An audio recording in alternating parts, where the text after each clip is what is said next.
जय हिंद बच्चों, मैं राम चौधरी स्वागत करता हूं आप सभी का हमारे YouTube channel Rudra physics classes में। आज इस वीडियो में हम बात करने वाले हैं इलेक्ट्रोमैग्नेटिक स्पेक्ट्रम की।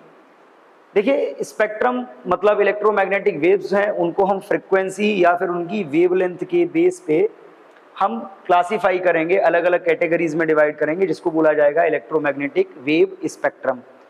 बेसिकली अगर बात की जाए on the basis of frequency और वेवलेंथ, इलेक्ट्रोमैग्नेटिक वेव्स को 7 कैटेगरीज में डिवाइड किया जाता है एंड दोज कैटेगरीज और those spectrums are, first one is gamma rays, second one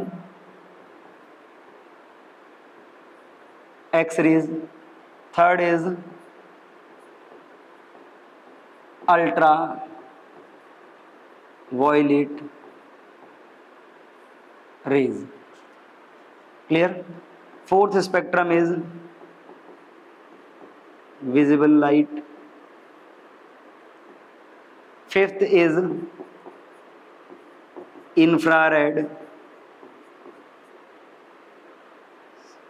sixth is microwaves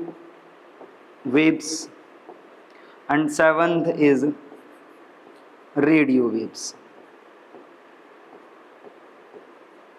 अगर हम इन वेव्स की बात करें तो इन वेव्स का जो क्लासिफिकेशन हुआ है वो किस बेस पे हुआ है? देखिए, ये जो वेव्स हैं इनको अगर हम फ्रीक्वेंसी के इंक्रीजिंग ऑर्डर में देखें तो फ्रीक्वेंसी का इंक्रीजिंग ऑर्डर ये होता है। क्लियर? ये फ्रीक्वेंसी का इनकी का इंक्रीजिंग ऑर्डर है। क्या इंक्रीजिंग ऑर्डर? फ्रीक्वेंसी ये जो होती है आपकी यहाँ पे लोएस्ट फ्रीक्वेंसी है और ये हाईएस्ट फ्रीक्वेंसी है। और अगर हम इनके क्लासिफिकेशन की बात करें, हाईएस्ट, अगर हम इनकी बात करें वेवलेंथ के बेस पे, तो अब देखिए वेवलेंथ के बेस पे जब हम बात करते हैं तो वेवलेंथ के बेस पे इनका जो ऑर्डर रहता है वो ये रहता है।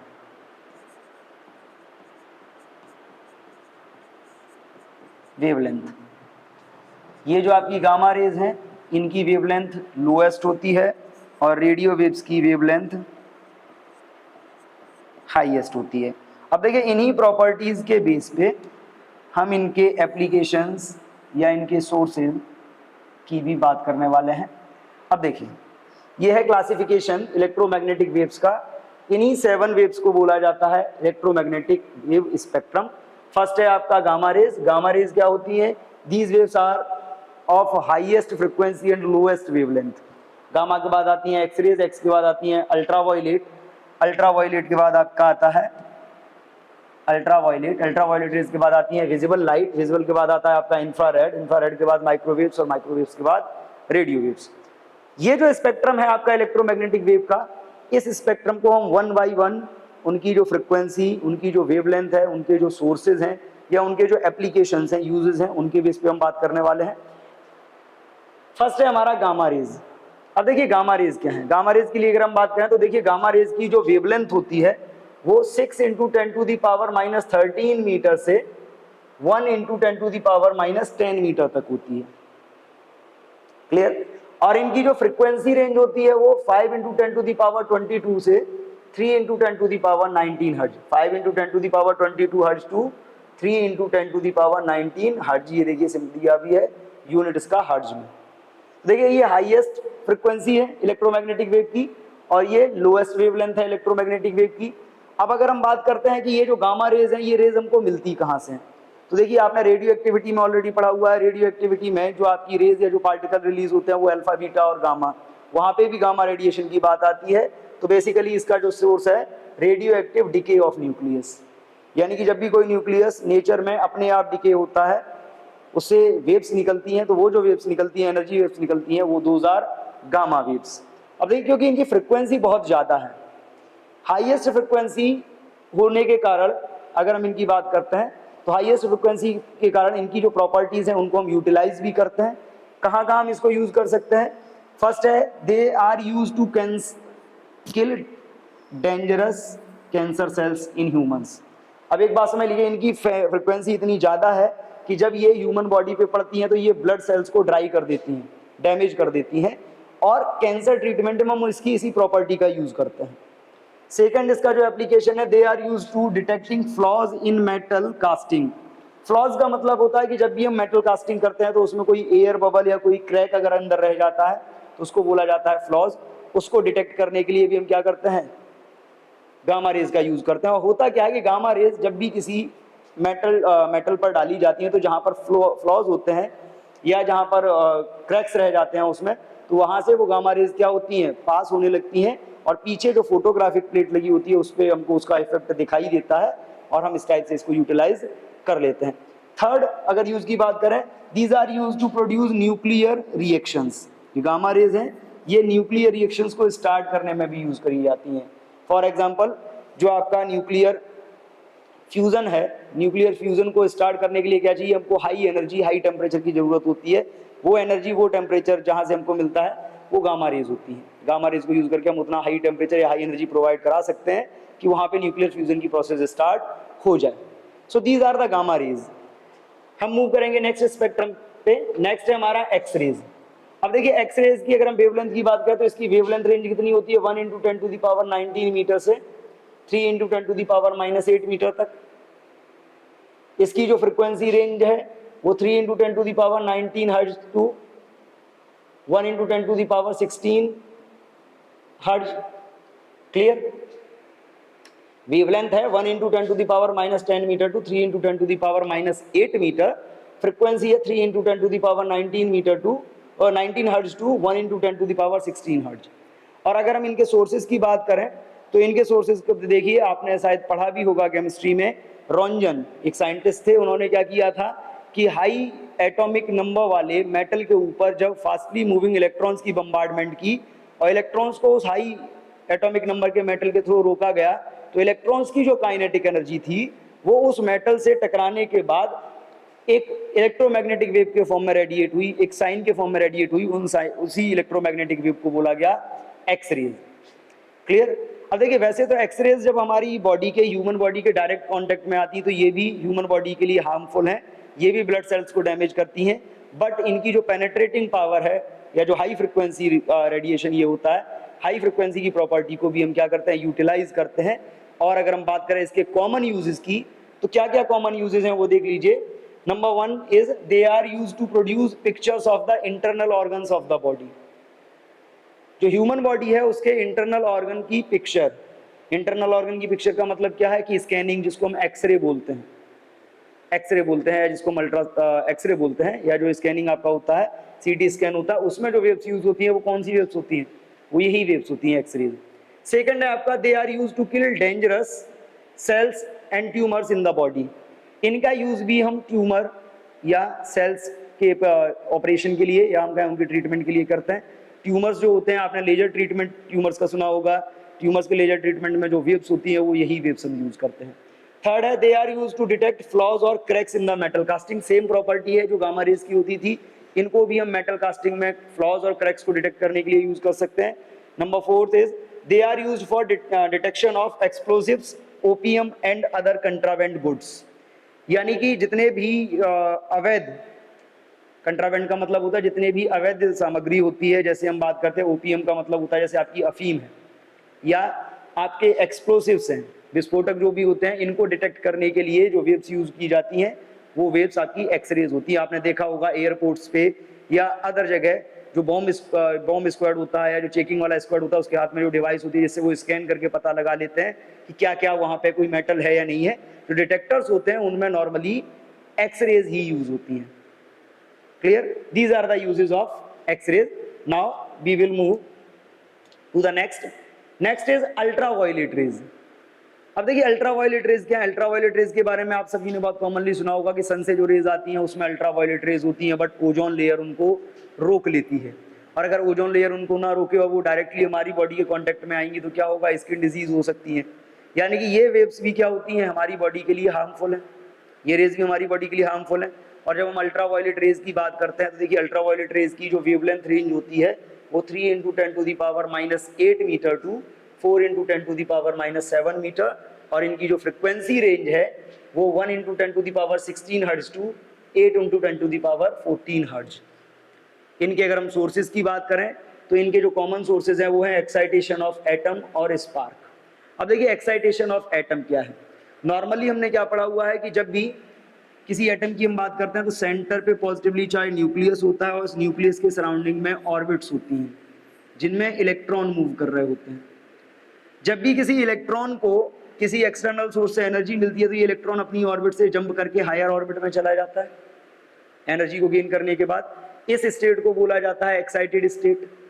बट बोहर क्वांटाइजेशन कंडीशन ये कहती है कि ये इलेक्ट्रॉन वहां पे ज्यादा समय तक नहीं रुकेगा, ये इलेक्ट्रॉन क्या होगा वहां से वापस लौटेगा। और जब ये इलेक्ट्रॉन वहां से वापस लौटता है तो वापस लौटते टाइम ये इलेक्ट्रॉन क्या करता है, ये इलेक्ट्रॉन जब यहाँ से वापस लौटेगा तो ये इलेक्ट्रॉन करेगा एनर्जी को रेडिएट, एनर्जी को रेडिएट करेगा। ये जो एनर्जी रेडिएट होगी वो आपकी अल्ट्रावायलेट वेव्स के फॉर्म में होगी, अल्ट्रावायलेट रेज के फॉर्म में होगी। और रेडिएशन में अल्ट्रावायलेट होगा, विजिबल होगा या इंफ्रारेड। नॉर्मली एक्साइटेड एटम से 3 टाइप की रेज निकलती हैं, अल्ट्रावायलेट रीजन मिलता है, विजिबल भी मिल सकता है या इंफ्रारेड। डिपेंड करता है कि किस ऑर्बिट से किस ऑर्बिट में वो वापस जा रहा है उस पर। तो बेसिकली एक्साइटेड एटम के थ्रू हम इन वेव्स को जनरेट कर सकते हैं या वहां से हमको मिलती हैं। अगर हम इनके यूजेस की बात करें तो बेसिकली ये तो हमारी बॉडी के लिए हार्मफुल है, बट हम उसको भी यूज कर सकते हैं कंट्रोल्ड वे में। कैसे? They are use for checking mineral samples. जैसे आपने सुना होगा जो आरओज होते हैं, आरओ वाटर प्यूरिफायर्स होते हैं, उनमें आपने सुना होगा एक कॉमन सी बात यूज की जाती है यूवी टेक्नोलॉजी। सारे आरओ यूज करते हैं, मैं पार्टिकुलर किसी आरओ का नाम नहीं लूंगा। सारे आरओज में एक कॉमनली बात यूज होती है यूवी टेक्नोलॉजी। यूवी टेक्नोलॉजी क्या होती है? वही अल्ट्रावायलेट रेज से ट्रीटमेंट होता है। वहां पे जो मिनरल्स होते हैं उनकी चेकिंग जो होती है वो अल्ट्रावायलेट रेज के थ्रू वहां पे करी जाती है। सेकंड इसका जो यूज दिया, ultraviolet radiations destroy bacteria and is used to sterilise surgical equipments. अब समझिए, देखिए नॉर्मली हमने पढ़ा हुआ है कि जो बैक्टीरिया या जो वायरसेस होते हैं उनके बारे में अगर बात करी जाए तो टेम्परेचर को इंक्रीज करने पर जो बैक्टीरिया या जो वायरस होते हैं नॉर्मली वो डेड हो जाते हैं, कम हो जाते हैं, उनका जो इफेक्ट होता है वो कम हो जाता है। अब बात करें जैसे सर्जिकल इक्विपमेंट्स की, जैसे मान लीजिए सर्जरी होनी है किसी की, तो कुछ इक्विपमेंट्स तो ऐसे होते हैं जो एक बार एक पेशेंट पे यूज करने के बाद दोबारा यूज नहीं किए जा सकते, तो हम उनको यूज एंड थ्रो वाले होते हैं, यूज करने के बाद उनको फेंक देते हैं, डिस्ट्रॉय कर देते हैं। बट कुछ इक्विपमेंट्स ऐसे होते हैं जिनको हमें बार बार यूज करना होता है। और अगर हमको बार बार यूज करना है तो बार बार यूज करने के लिए क्या चाहिए? अगर हमने एक सर्जरी कर ली है उससे तो कहीं उसके बैक्टीरिया या वायरस उस पर न रह गए हो जाकि दूसरे पे जब हम यूज करें इन्फेक्शन हो जाए, तो आप इन इक्विपमेंट्स को हम डायरेक्टली तो हीट कर नहीं सकते। नॉर्मली क्या होता है, कुछ इक्विपमेंट्स को बॉइल्ड वाटर से के थ्रू क्लीन कर दिया जाता है। और अगर ऐसा भी नहीं कर सकते तो हम क्या कर सकते हैं, उन इक्विपमेंट्स के ऊपर अल्ट्रावायलेट रेज को डालते हैं। अल्ट्रावायलेट रेज की फ्रिक्वेंसी बहुत ज़्यादा होती है, यानी कि उनकी हीटिंग पावर बहुत ज़्यादा होती है, और जब वो वेव्स उन इक्विपमेंट्स के ऊपर पड़ती हैं तो उनका टेम्परेचर बढ़ने लगता है, जिसके कारण जो आपके इक्विपमेंट्स थे वो स्टीरिलाइज मतलब बैक्टीरिया फ्री हो जाते हैं और हम उनको दोबारा यूज कर सकते हैं। थर्ड जो यूज है इसका, they are use to study the molecular structure. किसी भी मॉलिक्यूल के स्ट्रक्चर, जैसे डायमंड है, डायमंड का स्ट्रक्चर कैसा होता है, ग्रेफाइट का स्ट्रक्चर कैसा होता है, इन स्ट्रक्चर्स को यूज करने के लिए भी हम अल्ट्रावायलेट रेज का यूज करते हैं। अब देखिए अल्ट्रावायलेट रेज की अगर बात करी जाए तो जैसे सोर्स में हमने पहले ही बात की एक्साइटेड एटम और स्पार्क। अब ये जो स्पार्क आपका कौन सा हो सकता है, बेल्डिंग वाला भी हो सकता है। आपने देखा होगा कि जो बेल्डिंग मशीन होती है उसको उससे जब बेल्ड हम करते हैं तो एक इंटेंस स्पार्क जनरेट होता है। वो जो स्पार्क है उससे जो वेव्स निकलती हैं वो वेव्स कौन सी होती हैं, अल्ट्रावायलेट रेज होती हैं। इसीलिए आपने देखा होगा कि जितने भी बेल्डर्स होते हैं वो उन अल्ट्रावायलेट रेज से अपनी आईज को प्रोटेक्ट करने के लिए ग्लास पहनते हैं। क्लियर? नेक्स्ट अगर हम बात करते हैं तो नेक्स्ट स्पेक्ट्रम आता है हमारा विजिबल रेज। अब देखिए विजिबल स्पेक्ट्रम या विजिबल रेज क्या है, ये वो स्पेक्ट्रम है जिसको हम बहुत ज्यादा यूज करते हैं, रिफ्लेक्शन, रिफ्रैक्शन, प्रिज्म फिनोमेना जो हमने सारा पढ़ा हुआ है इसके थ्रू। विजिबल की जो रेंज होती है वो होती है wavelength range 4 × 10⁻⁻7 metre to 7.8 × 10⁻⁻7 metre. इस रेंज में कई बुक्स में आपने देखा होगा कुछ जगह 7.5 कुछ जगह 8 भी लिखा रहता है वो, बट जो इसका ऑर्डर है वो यही रहेगा, थोड़ा बहुत वेरी कर सकता है। क्लियर? इसकी जो फ्रीक्वेंसी रेंज होती है वो होती है 8 × 10⁻14 टू 4 × 10⁻14 हर्ट्ज। अब अगर हम इसकी बात करें इसके सोर्स, तो इसका सोर्स भी एक्साइटेड एटम है। स्पार्क से फ्लेम, फ्लेम का मतलब जब भी कोई ऑब्जेक्ट आप जलाते हो उसकी जो लॉ होती है उससे जो लाइट मिलती है हमको वो विजिबल के स्पेक्ट्रम में आती है।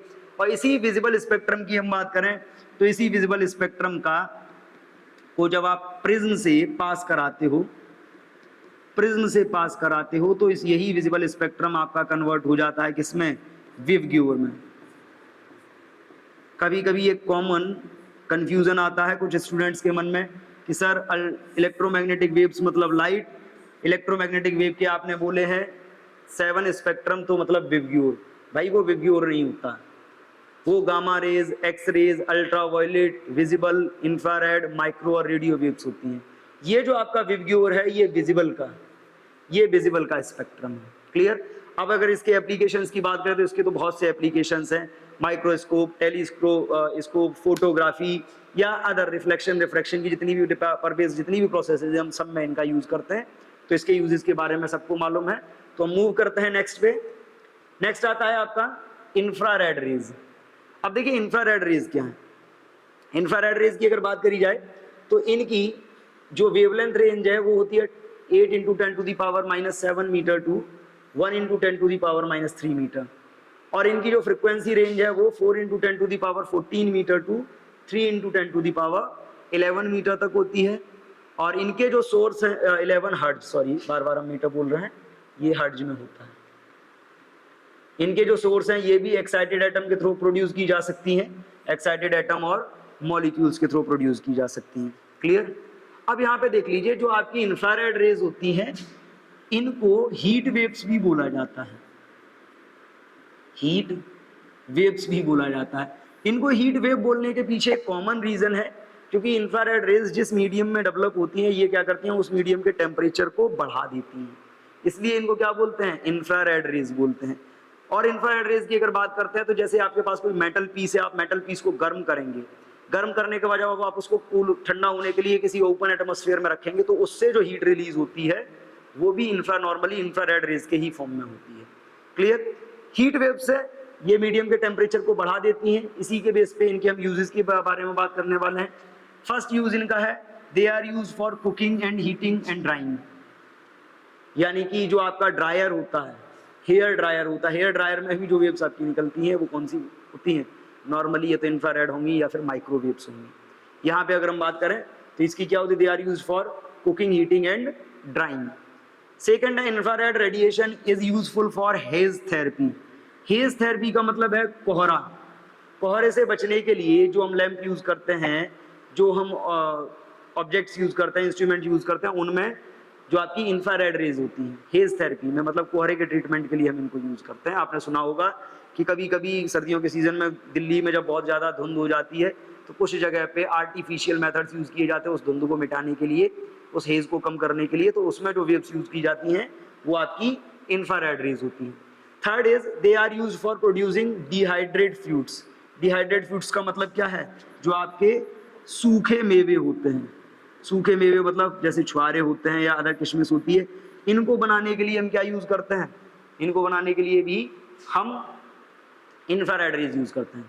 जैसे आपने बात करी है कि जो आपका खजूर होता है या जो छुआरा होता है, जब आप खजूर से छुआरे को बनाओगे, सुखाओगे, अगर डायरेक्ट सनलाइट में आप सुखाओगे तो वो कैसा होगा, बहुत टाइट हो जाएगा। या अंगूर को से किसमिस आप बनाओगे, डायरेक्टली सनलाइट में उसको रखोगे तो वो कैसा होगा, बहुत टाइट हो जाएगा। लेकिन अगर आप इनके ऊपर इंफ्रारेड रेडिएशन को अप्लाई कर दें तो इनमें ये क्या होता है, इनका जो मॉइस्चर कंटेंट है वो एक लिमिटेड अमाउंट में ड्राई हो जाता है और ये ड्राई फ्रूट्स में कन्वर्ट हो जाते हैं। तो ड्राई फ्रूट्स बनाने के लिए भी हम इंफ्रारेड रेज का यूज करते हैं। नेक्स्ट है they are used to treat muscular strains, यानी कि जो आपका खिंचाव होता है, जो मोच आ जाती है, उनको ट्रीट करने के लिए आपने सुना होगा कई बार डॉक्टर्स कह देते हैं कि गर्म पानी से सिकाई करिए, गर्म ऑब्जेक्ट से सिकाई करिए। कुछ लोग गर्म पत्थर से या उससे सिकाई करते हैं, गर्म पानी की बोतल से सिकाई करते हैं, कांच की बोतल से। तो वो जो होता है वो यही ट्रीटमेंट है। नॉर्मली मस्कुलर ट्रीटमेंट के लिए हम क्या यूज करते हैं, इंफ्रारेड रेज को यूज करते हैं। जो आपकी हीट थेरेपी होती है, वेव थेरेपी होती है, उसमें इंफ्रारेड रेज उस पार्टिकुलर स्पेस पे डाली जाती हैं, जगह पे डाली जाती हैं जहाँ पे स्ट्रेन आया हुआ होता है, स्ट्रेच हो जाता है और वो मस्कुलर ट्रीटमेंट उससे हो जाता है। नेक्स्ट अगर हम बात करते हैं तो नेक्स्ट स्पेक्ट्रम है हमारा माइक्रोवेव्स। अब देखिए माइक्रोवेव्स की जो वेवलेंथ रेंज है वो होती है हमारी 1 × 10⁻³ मीटर टू 3 × 10⁻⁻1 मीटर। इसकी जो फ्रिक्वेंसी रेंज होती है वो होती है 3 × 10⁻11 टू 1 × 10⁻9 हर्ट्ज। ये मीटर में होता है और ये किस में होता है, हर्ट्ज में। 3 × 10⁻11 hertz to 1 × 10⁻9 hertz.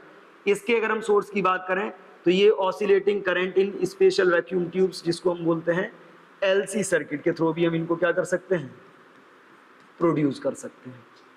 Oscillating circuits जो होते हैं ऑसिलेटिंग चार्ज के थ्रू स्पेशल वैक्यूम ट्यूब में, हम कहें कि एलसी सर्किट के थ्रू भी हम इनको प्रोड्यूस कर सकते हैं। अगर हम इनकी बात करें तो इनका जो यूज़ है, इनको हम बहुत ज़्यादा यूज़ करते हैं, ये डेली लाइफ में बहुत ज़्यादा यूज़फुल है हमारे लिए। जैसे हम बात करते हैं, they are used in radar and telemetry. Radar and telemetry का मतलब है रडार कम्युनिकेशन जो होता है या जो आपका टेलीफोन कम्युनिकेशन होता है, उसमें जो वेव्स यूज़ होती हैं मोस्टली वो आपकी माइक्रोवेव्स होती हैं। क्लियर। इसके अलावा they are used in study of atomic and molecular structure. इनका यूज़ भी हम एटॉमिक और मॉलिकुलर स्ट्रक्चर के लिए करते हैं, स्टडी करने के लिए करते हैं। Microwave ovens are useful because they are reduce cooking time. Microwave जो ओवन होता है या जो ड्रायर्स होते हैं उनमें जो आप यूज़ करते हो वो माइक्रोवेव्स यूज़ होती हैं और ये यूज़फुल है हमारे लिए काफ़ी, क्योंकि ये कुकिंग टाइम को काफ़ी कम कर देता है। इसके अलावा जो आपका रिमोट होता है, रिमोट में भी आपकी माइक्रोवेव्स ही यूज़ होती हैं। टेलीफोन जो आपका टीवी का या आपका किसी भी अदर डिवाइस का जो रिमोट सेंसर्स होते हैं उन सब में माइक्रोवेव्स ही यूज़ किए जाते हैं। और अगर हम बात करें लास्ट स्पेक्ट्रम की, तो लास्ट स्पेक्ट्रम है हमारा रेडियो वेव्स। और रेडियो वेव्स के बारे में जब हम बात करते हैं तो देखिए इनकी जो वेवलेंथ रेंज है वो होती है 0.3 मीटर टू 6 × 10⁻2 मीटर। और इनकी जो फ्रिक्वेंसी रेंज है वो 10⁻9 hertz to 5 × 10⁻15 hertz. Clear. 5 × 10⁻5 hertz होता है, सॉरी 15 नहीं होता, 5 हर्ट्ज। ये इनकी फ्रिक्वेंसी रेंज है। और इनके सोर्स भी ऑसिलेटिंग चार्जेस हैं, ऑसिलेटिंग चार्ज के थ्रू हम इसको भी डेवलप कर सकते हैं। और अगर हम बात करें रेडियो वेव्स की, तो मोस्टली जो मोस्ट कॉमनली इसका जो यूज़ है वो आपका किस में है, टेलीफोन कम्युनिकेशन में है। तो वही आपको दिया, they are used in radio and television communication. Radio और टेलीविज़न के कम्युनिकेशन में सिग्नल्स को भेजने के लिए जो वेव्स यूज़ होती हैं वो आपकी रेडियो वेव्स हैं। और इनको यूज़ करने का एक रीज़न भी है, क्योंकि इनकी वेवलेंथ बहुत ज़्यादा होती है, तो ये कम एनर्जी लॉस के साथ क्या कर सकती है, काफ़ी लॉन्ग ट्रैवल कर सकती है, इसलिए हम इनको ज़्यादा यूज़ करते हैं। अगर हम बात करते हैं तो इसका सेकंड यूज़ है सैटेलाइट कम्युनिकेशन। सैटेलाइट की जो सिग्नलिंग होती है वो भी आपकी रेडियो वेव्स के ही थ्रू होती है। और लास्ट है आपका थर्ड यूज़ है इसका नेविगेशन सिस्टम में, navigation and air traffic control. वो सिंपल सी बात है, navigation and air traffic control का मतलब है जो आपके प्लेन्स होते हैं, प्लेन्स का रूट, उनके लिए ट्रैफिक, उन क्लियरेंस जो प्रोवाइड कराया जाता है, उसमें जो इंस्ट्रूमेंट हम यूज़ करते हैं, नॉर्मली जो रडार यूज़ होते हैं उनमें जो वेव्स यूज़ होती हैं वो कौन सी वेव्स होती हैं, माइक्रोवेव्स। क्लियर। तो ये थे हमारे इलेक्ट्रोमैग्नेटिक वेव स्पेक्ट्रम। हमने सारे स्पेक्ट्रम की फ्रिक्वेंसी, सारे स्पेक्ट्रम की वेवलेंथ रेंज के बारे में समझा और हमने ये भी समझा कि हम इनको कहाँ कहाँ यूज़ कर सकते हैं।